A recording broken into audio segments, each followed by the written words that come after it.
Welcome to the Learning Pines YouTube. We hope this video helps. You start by confirming the MK socket model and its power rating because mismatches can cause failures. Once done, gather insulated tools, a 0, 5 m length of cable, appropriate screws, and a multimeter.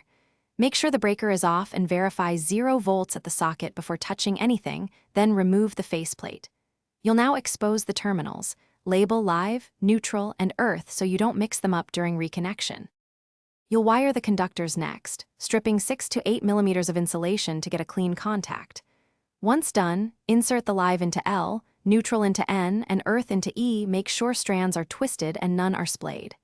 Tighten the terminal screws firmly, and if the socket provides a torque specification, use it. This prevents overheating.